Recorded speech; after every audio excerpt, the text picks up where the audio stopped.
terorisme. Ya langsung. Jadi belum. Terorisme itu secara etimologi bahasa itu nama oh. Tapi yang dalam kajian kita ini bukan etimologis kan, tapi terminologis. Terminologisnya seperti saya katakan tadi bahwa terorisme ini satu konsep yang diformulasikan secara kuat oleh Hasan Tiro. Nah, karena prosesnya GAM sudah seperti ini, maka saya pikir harus diangkat simpulnya, dan simpul yang memformulasikan ini Hasan Tiro. Secara yang berapa pribadi, secara ideal, miakeun ahli syariat di Roshan Fikir, manusia ideal dalam filsafat ahli syariat misalnya, Hasan Tiro ini masuk. Dia bukan sekedar intelektual, dia bukan sekedar sarjana, dia bukan sekedar ilmuwan. Tapi di tiga ini ada di dia. Dia sanggup membangkitkan orang lain tanpa harus ketemu. Bro. Yang dia bangkitkan itu intelektual gitu. Karena pernah merupuk. Lagi Hussein Hasan sebelumnya nggak pernah ketemu. Apa karya dalam merupuk? Mukhtar Hasbi belum ketemu dengan Hasan Tiro, tapi sanggup membangkitkan perlawanan itu. Ini teolog. Lagi Khomeini Syiah yang di Irak.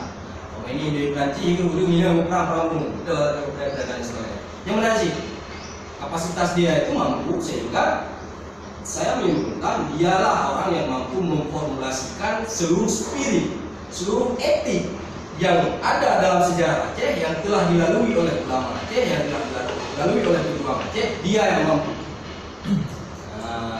Dan Hanaun nggak kayaknya, Hanaun kayaknya lagi ada bahaya kan? Mungkin Hanaun yang lebih dari Hasan Tiro dan Ibu.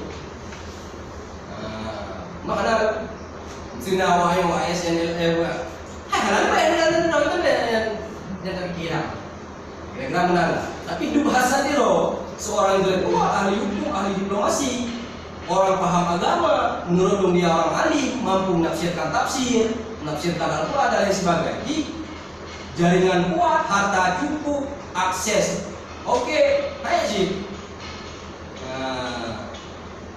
Jadi orang yang lebih dari kayaknya menurut itu, yang sama lagi yang itu sama sih karena tadi orang sih kan gitu. Jadi kenapa terorisme? Karena memang dia tokoh simpul yang mampu melakukan formulasi teori yang mampu mengawinkan teori agama, sejarah, politik dan agama, sejarah, politik dan politik. Dia mampu meramu itu jadi satu kekuatan, sehingga landasannya itu benar-benar memang landasan. Jadi kalau dia bicara hukum juga bicara pasti tidak sangkut paut dengan agama sih. Nah, intrik politik lagi, dia bicara sejarah juga ada dengan agama, dia bicara agama sih memang tidak agama. Cuma persoalan itu legenda Garuda, persoalan dia sektornya apa?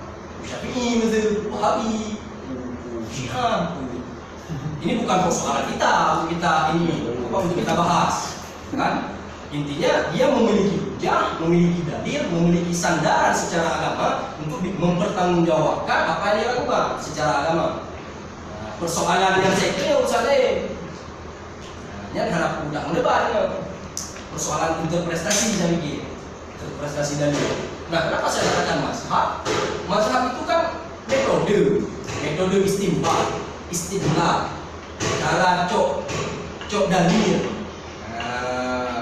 Nya mazhab itu proses untuk ijtihadnya, proses untuk mendalarkan itu mazhab namanya dalam fikih.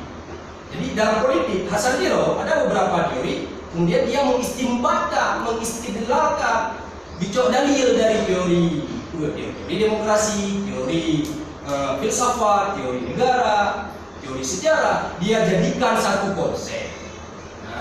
Jadi mazhab Syafi'i sudah pegang. Mazhab Syafi'i bukan berarti saya ikut Syafi'i, tidak. Tapi cara ibadah saya mengikuti pola ijtihad atau istinbatnya Syafi'i.